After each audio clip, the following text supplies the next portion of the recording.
Bonjour, chers frères et sœurs, c'est toujours pour moi un véritable plaisir d'échanger avec vous. Chers frères et sœurs, plus le temps passe, plus le régime de M. Biya enfonce le Cameroun dans l'abîme. Et oui, chers frères et sœurs, parce que peut-être vous ne vous rendez pas compte, le Cameroun est en train de voler aux éclats sous nos yeux.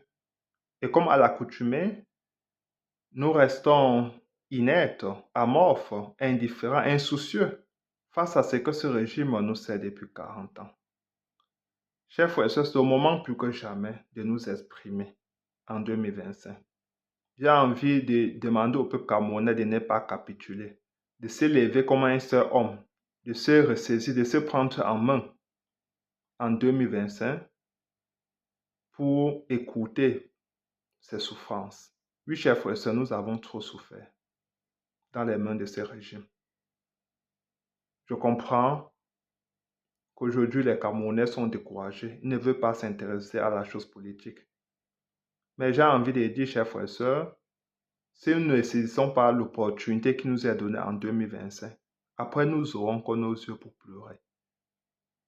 Parce que vous vous rendez bien compte que ce régime ne s'arrêtera jamais. Ils sont en train de procéder à l'augmentation systématique des prix de tout sur le marché. Après avoir augmenté le prix du carburant, aujourd'hui, ils nous demandent de débourser plus d'argent pour faire nos passeports, nos cartes d'identité. Ils demandent aux Camerounais de la diaspora qui ont acquis une nationalité étrangère de débourser plus d'argent pour obtenir le visa afin de visiter leur pays. Vous comprenez que le cynisme de ce régime n'a pas de limite, chers frères et sœurs. Par conséquent, nous devons être les maîtres de notre dessein, du changement que nous voulons tous au Cameroun en 2025. Laissons à côté nos frustrations, notre égoïsme. Concentrons-nous sur ce qui peut nous unir, chers frères et sœurs. Nous devons devenir un peuple en 2025 pour faire face à ce régime, pour en découdre avec ce régime. Nous devons nous dresser, faire barrage à ce régime en 2025, chers frères et sœurs. Nous en avons les capacités de le faire parce que quand le peuple décide, tout est possible, chers frères et sœurs. Regardez ce que ce régime fait. Il nous nargue tous les jours. Il se pavane avec les voitures de 80 millions. Il reçoit des bons de carburant de 50 millions d'hectolitres. Voyage dans les business class. Se pavane dans les hôtels de luxe en Europe. Tout cela sous notre dos, sous le sang et sous la sueur du peuple camerounais. Ils se sont assez enrichis, chers frères et sœurs. Ça suffit. Ça suffit. Ils se sont assez gavés. Ça suffit. Nous devons nous prendre en main en 2025. C'est la raison pour laquelle je suis ici. Pour partager. Je suis déjà en 2025. Hein? Mes rêves et tous les jours, c'est seulement en 2025. Avec le professeur Mos Kamto comme le nouveau commandant en chef. C'est pourquoi je suis ici pour partager les 10 mesures d'urgence que le professeur Mos Kamto mettra en place immédiatement après son arrivée à la magistrature suprême. Chers frères, vous allez comprendre de quoi seront faits les 100 premiers jours du professeur Mos Kamto au sommet de l'État. Oui, chers frères et sœurs. Après, c'est là où vous allez comprendre pourquoi j'insiste sur le fait que nous devons tous aller accomplir notre devoir citoyen maintenant. Parce que ce régime appliquera la même recette. Frauder. Parce qu'ils ont fraudé systématiquement pendant 40 ans. Et ils ne vont pas s'arrêter en si bon chemin. C'est la raison pour laquelle nous devons nous réarmer, nous ressaisir, nous mobiliser pour 2025. Aller s'inscrire massivement sur le liste électorale, être prêt, voter massivement au procès Mos Kamto et surtout être prêt à défendre notre vote. Voilà ce qui pourra nous sauver, chers frères et sœurs. Alors, j'en viens aux 10 premières mesures du procès Mos Kamto. Ce sont des mesures urgentes. Certains Camerounais vont me demander, mais Qu'est-ce qui n'est pas urgent au Cameroun? Oui, je crois que c'est une question légitime et je ne vais pas balayer d'un revers de la main. Mais comme dans toute chose, nous faisons nous décidons, nous prenons des mesures en fonction de la priorité, en fonction je vais dire en fonction de la priorité des actions ou bien des concrétisations ou bien de leur apport sur le terrain. Parce que, chers frères et sœurs, ces mesures d'urgence visent une seule chose, à changer immédiatement le quotidien des Camerounais. Les Camerounais doivent, avec le procès Moscramto en 2025, doivent sortir la tête de l'eau. Parce que comme je vous ai dit tantôt, les Camerounais suffoquent. Ils sont asphyxiés. Ils ont besoin de sortir la tête de l'eau pour prendre un peu une petite bouffée d'air. Oui, chers frères, d'air frais. Oui, nous avons besoin. Nous avons besoin que les Camerounais puissent vivre un tout petit peu. Parce que sous le régime de M. Biya, ils ont plutôt survécu. Certains n'ont pas eu la chance de survivre même. Parce que ce régime fait couler tout à son passage. Et il faut être chanceux pour être encore en vie avec ce régime. Vu le niveau de dégradation du pays, vu ce qu'ils ont servi au peuple camerounais. Sans route, sans eau potable, sans électricité, sans hôpitaux. Il faut dire que c'est Dieu qui garde le peuple camerounais pour ceux qui croient en Dieu. Alors, chers frères et sœurs, passons aux mesures urgentes. La première mesure que le professeur Monscanto devra mettre en place est très simple. Le professeur Monscanto devra construire une équipe pour faire l'audit des comptes de l'État. Oui, nous devons savoir l'état de nos finances, chers frères et sœurs. Parce que ce régime a sabordé tout, hein. Tous les acquis qu'ils ont trouvés, toutes les ressources ont été siphonnées par ce régime. Il suffit de voir l'argent, beaucoup d'argent qu'ils ont gardé dans les paradis fiscaux. Et donc, le professeur Maurice Kamto devra d'abord mesurer l'ampleur des dégâts du rejet de M. Biya. En faisant cet audit, on doit faire l'audit de tous les comptes de l'État, chers frères et sœurs, pour savoir la situation de nos réserves, même de nos ressources naturelles, parce que ce régime brille par son opacité. Nous ne savons pas ce qui se passe. Tout ce que nous savons, c'est que les caisses sont vides. Parce qu'ils nous demandent de serrer la ceinture, de payer plus, de débourser plus pour qu'ils continuent à mener le même train de vie à la princesse. C'est tout ce que nous savons. Mais nous ne savons pas autre chose. Et je peux vous assurer que c'est plus grave que ce que nous pensons. Parce que de loin, nous disons que c'est grave, mais je crois que c'est pire. C'est quand le professeur Moscramto arrivait là-bas qu'il découvrira que ces gars-là ont tout pris, ont tout volé. Et je crois que c'est seulement cet audit-là, je crois que ça doit être le début de toute chose, chers frères et sœurs. Début de toute chose.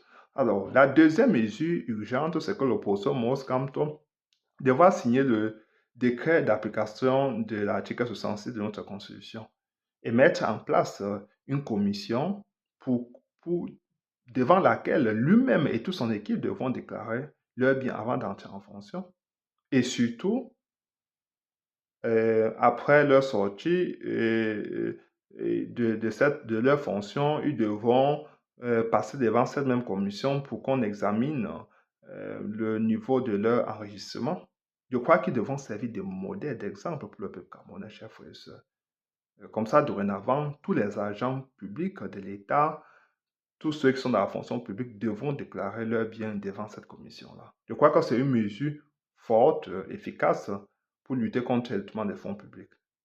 Pas des incantations que le régime de M. Biya nous sert depuis 40 ans. Il n'a jamais voulu signer ces décrets d'application. Pourtant, la disposition existe déjà dans notre Constitution. Alors, donc, voilà une mesure forte où nous devons savoir les avoirs et le patrimoine, je veux dire, de tous ceux qui nous dirigent. Nous devons être sérieux avec l'argent public. Nous ne pouvons plus laisser que notre argent soit géré par des gens qui font ce qu'ils veulent avec le bien public. Non, chers frères et sœurs, c'est l'argent du contribuable camerounais, c'est l'argent d'assureur du peuple camerounais, des Bayam Salam, des Gan Petit, des marchands ambulants, des mototaximens. C'est l'argent de tous ceux-là qui se réveillent à 3 heures du matin pour pouvoir payer leurs taxes, leurs impôts. Et ce régime siphonne aussi facilement, va mener un train de vie à la princesse, dans un luxe qui est le plus souvent insolent, en narguant le peuple au passage. Nous ne pouvons pas accepter ça. Tant pis pour ceux qui veulent accepter ça. Tant pis pour ceux qui veulent être esclaves des autres. Tant pis. Alors, là, la troisième mesure, chers frères et sœurs, c'est que l'opposition mosquée devra signer un décret pour rendre gratuite la césarienne et gratuit le traitement des maladies éthiques et du paludisme. Oui, chers frères et sœurs, je crois que cela aidera les Camerounais et ce décret-là devra s'appliquer dans tous les hôpitaux privés et publics pour que finalement les Camerounais soient en bonne santé. Ça suffit. Aujourd'hui, les Camerounais sont la risée de l'Afrique.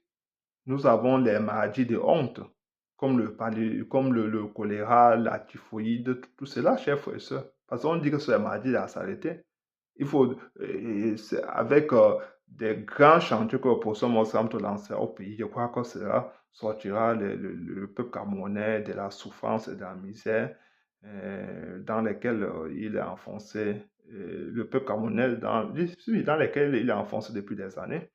Alors, la quatrième mesure que Bosso Moscamto devra signer un décret pour reconnaître la double nationalité. Oui, chers frères et sœurs, tous les autres pays ont compris, c'est à part le Cameroun. Parce que, évidemment, un dictateur a toujours peur des Camerounais qui ont acquis une nationalité étrangère. Ils ont peur parce que ces Camerounais-là, pour eux, pour le régime, ont toujours été un obstacle, une menace. Alors que pour ce moment, on considère la diaspora comme une chance. Et comme tous les autres pays, il faut s'appuyer sur la diaspora pour développer le Cameroun. Le Cameroun, je vais dire que l'Algérie, tous ces pays-là se sont développés grâce à leur diaspora. Donc, avec la double nationalité, les Camerounais vivant dans la diaspora pourront même briguer des postes électifs au Cameroun. Ils pourront devenir maires, députés, conseillers municipaux, tout ce qu'ils veulent devenir, en toute liberté, chers frères et sœurs. Il suffit d'un décret du professeur Maurice Kamto en 2025. Alors, cinquième mesure, je pense, le professeur Maurice Kamto devra signer un décret pour évaluer les salaires, notamment le SMIC. Oui, chers frères et sœurs, les Camerounais croupissent dans une misère inacceptable aujourd'hui. Je crois que nous avons besoin de révaloriser les salaires. Le professeur Maurice Kamto le fera immédiatement pour donner du pouvoir d'achat aux Camerounais qui ne parviennent plus à manger 3 repas par jour, qui ne parviennent pas à avoir accès aux produits de première nécessité. Donc, ils n'ont pas d'électricité, ils n'ont pas d'eau. Et je crois que ce pouvoir d'achat-là donnera au moins la possibilité aux Camerounais, je veux dire, de pouvoir faire leurs achats assez décemment pour, pour manger 2 ou 3 repas par jour, tout au moins.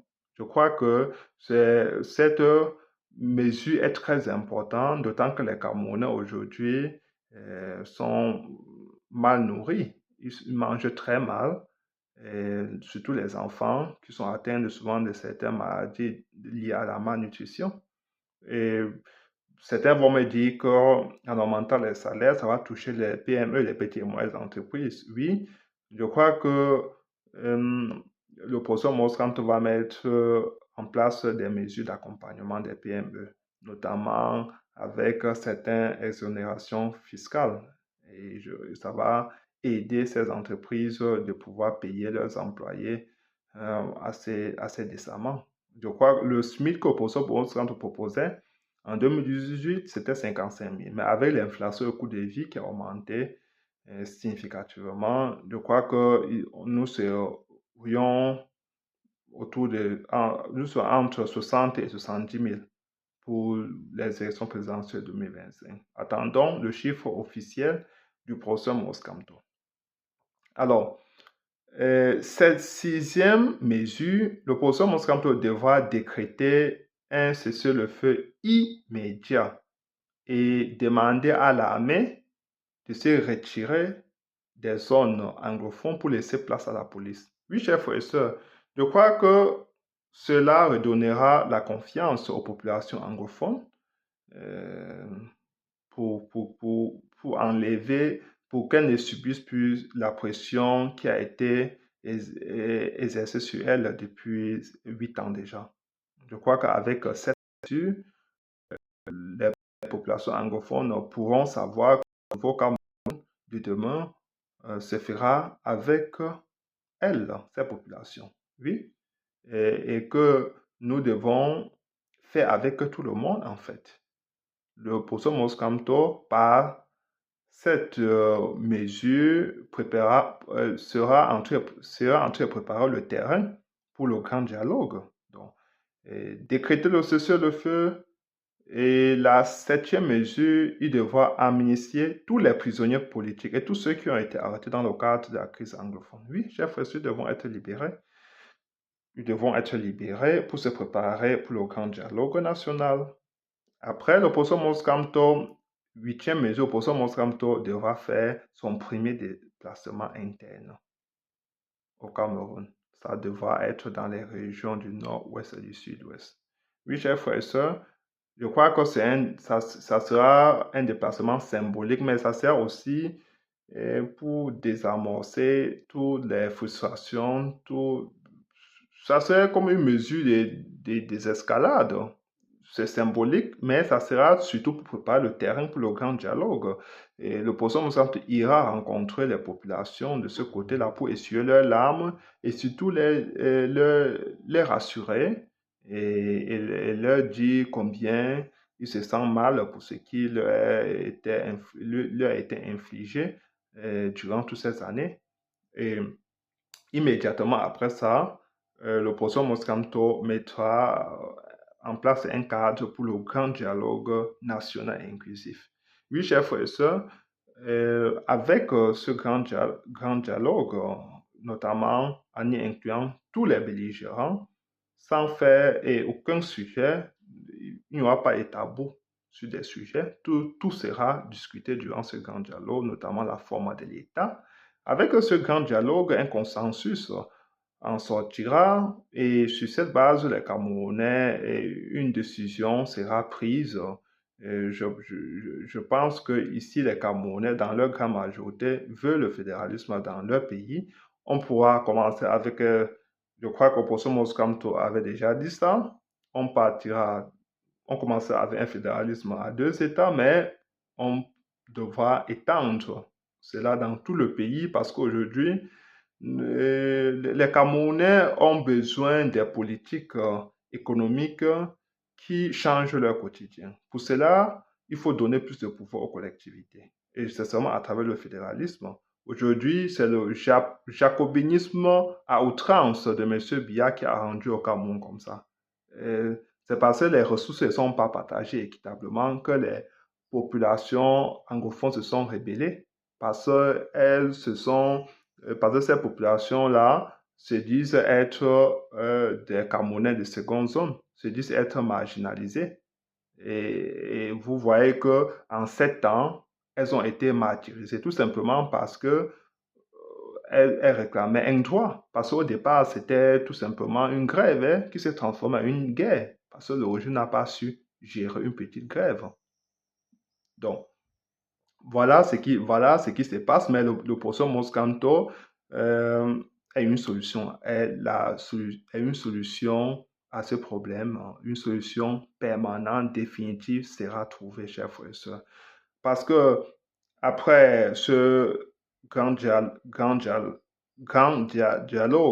le professeur Moscanto immédiatement commencera avec la construction des maisons qui ont été brûlées dans les régions nord-est et du sud-ouest pour qu'il y ait un retour de vie normal de ce côté-là. Et il, il donnera aussi la possibilité à tous ceux qui veulent investir dans ces régions-là d'aller investir avec des mesures d'accompagnement. Donc, ils seront exonérés des contributions fiscales, ils pourront commencer à s'implanter d'abord et c'est plus tard qu'ils commenceront à payer les taxes. Je crois que ce sont des mesures incitatives pour que ce côté-là ne soit pas abandonné et pour que la vie reprenne là-bas très rapidement. Alors, je crois que c'est une 9e mesure urgente, ce que le professeur Moscanto je l'ai déjà dit, mais je vais le réitérer aujourd'hui, devoir convoquer une assise pour le dialogue, réconciliation et pardon. Oui, nous avons besoin de cela dans notre pays, chers frères et sœurs, parce qu'il faudra mettre face à face les bourreaux et les victimes. Et que les bourreaux reconnaissent les torts qu'ils leur ont reprochés et les bourreaux devront reconnaître les traitements inhumains et dégradants qu'ils ont infligés à leurs compatriotes. Et c'est cela qui ouvrira la porte à la réconciliation et au pardon, chers frères. Nous avons besoin de cela parce que les Camerounais aujourd'hui sont meurtris dans leur cœur. Les Camerounais aujourd'hui sont blessés. Beaucoup ont des séquelles à vie. Beaucoup vivent, vivent dans un traumatisme sans précédent. Ils se réveillent à 4 à 5 heures du matin. Pour ceux qui ont perdu leurs membres de la famille, ceux qui ont été assassinés ou enlevés, pour ceux qui ont subi des séquelles, vivent avec une rancœur dans leur cœur, avec une certaine animosité. Donc, chers frères et sœurs, nous devons nous devons compter sur, excusez-moi, nous devons compter sur ce genre de mesures urgentes pour changer les choses, pour réconcilier les Camerounais et pour qu'on redevienne un peuple, pour faire face aux grands défis d'aujourd'hui et de demain. Ça serait le début de toute chose, chers frères et sœurs. Parce que vous le savez comme moi, que le jeu de M. Biya a instrumentalisé aussi le tribalisme pour diviser les Camerounais afin de se perpétuer au pouvoir. Et il faut quelqu'un de la trame du procès Moscanto, quelqu'un de son acabit, de son étoffe, pour mettre fin à cette dérive, à cette instrumentalisation. Chers frères et sœurs, donc, l'autre mesure, je crois que c'est important, c'est que l'opposant Moscanto fera son premier déplacement international et ça sera au Nigeria. On a besoin d'augmenter notre volume d'échange entre ce pays frère parce que, je l'ai toujours dit, le Nigeria c'est un grand. Nous devons nous appuyer sur le Nigeria et nous devons, je vais dire, nouer des relations très fortes, diversifier nos échanges, même en termes universitaires. Il faut qu'il y ait des échanges universitaires solides pour qu'il y ait souvent des échanges des étudiants qui viennent au Cameroun et que certains Camerounais partent au Nigeria étudier ou bien faire certaines recherches dans des laboratoires. C'est un grand pays que nous respectons et dont nous devons nous appuyer sur un pays de ce niveau-là, chers frères et sœurs. Et avec le Nigeria, nous devons normalement renforcer nos relations, même en termes d'échange. Il faut qu'il y ait le libre échange, qu'il y ait la circulation libre des personnes et des biens avec le Nigeria. Je crois que c'est avec ce genre de pays que nous pouvons nous relever, chers frères. Au lieu de parcourir des centaines de kilomètres pour aller en Occident et alors que ça n'en vaut pas vraiment la peine. Nous avons besoin de nous appuyer sur un petit frère, sur un pays frère comme à côté, qui est à côté, pour relancer notre économie. La dernière chose que je voudrais dire ici, chef, c'est que vous voyez que que ce sont toutes des mesures urgentes. Ces mesures urgentes devront être gérées par une équipe.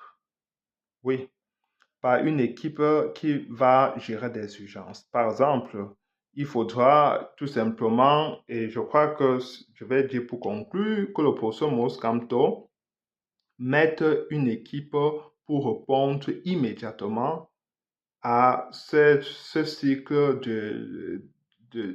je veux dire, d'accidents que nous constatons au Cameroun. Le professeur Moscato devra dégager un budget très rapidement pour qu'on assure la maintenance de toutes les routes au Cameroun.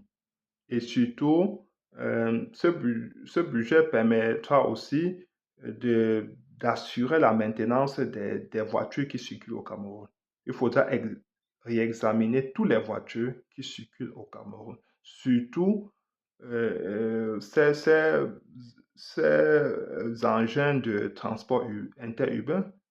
Et il faudra vérifier le niveau je veux dire, l'état de toutes ces voitures, de tous ces bus qui transportent 50, 80 personnes, mettant à risque la vie de ses compatriotes. Aujourd'hui, la vie au Cameroun ne représente plus rien parce que c'est ce que ce régime a bien voulu en laissant la corruption gangréner. Et aujourd'hui, nous constatons que les visites techniques ne sont plus efficaces. Ça ne donne plus rien. Bon, quand vous regardez les voitures qui circulent au Cameroun, là, vous êtes d'accord avec moi que ces voitures n'auraient jamais dû circuler, mais parce qu'il y a la corruption, ces voitures-là se retrouvent en route. Donc nous devons mettre fin à cette tragédie-là qui endeuille les Camerounais tous les jours. Donc voilà une autre mesure d'urgence. Mais l'autre mesure d'urgence, c'est que le professeur Moscato devra mettre en place immédiatement, je crois qu'à travers un décret, la police de proximité. Nous avons besoin de notre pays. Les Camerounais ont besoin de vaquer à leurs occupations sans avoir peur. Aujourd'hui, les Camerounais à 19h20 ont déjà peur de rentrer chez eux. Je crois qu'il faut mettre fin à cela, chers frères et sœurs. Ça suffit. Les Camerounais ne doivent plus se sentir menacés dans leur pays. Aujourd'hui, nous constatons tous que les Camerounais sont agressés, enlevés à tout bout des champs. Je crois que ça ne nous honore pas. Les Camerounais doivent se sentir libres, en sécurité dans leur pays. C'est pourquoi le président Moscato devra immédiatement mettre en place cette police de proximité pour assurer la circulation des biens et des personnes. Ça ne sert pas une police de corruption, mais une police qui est là pour assurer la sécurité de tous les Camerounais, chers frères et sœurs. Ajouter à cela, il faudra l'éclairage public.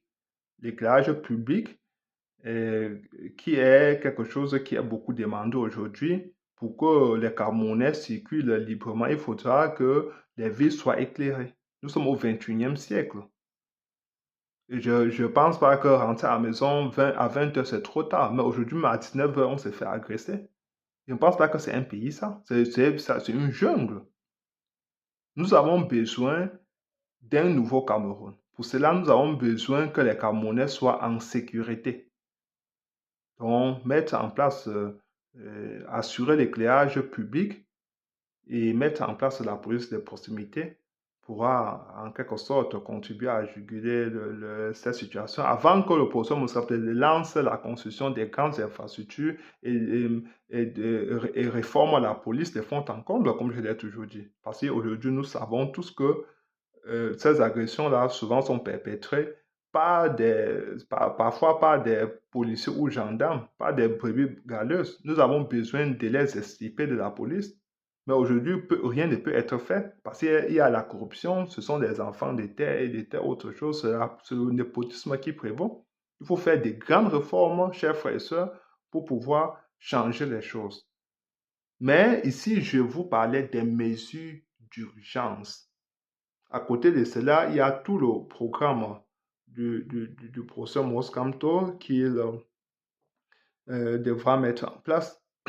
Donc, chers frères et sœurs, j'en ai terminé pour aujourd'hui et je vous prie de partager massivement cette vidéo. Abonnez-vous massivement et surtout, allez accomplir votre devoir citoyen. S'inscrire massivement sur les listes électorales, voter massivement au professeur Moskamto, être par la défense en vote. Si nous le faisons, nous sauverons notre avenir, l'avenir de nos enfants et surtout l'avenir des générations à venir. Chers frères et sœurs, bonne soirée.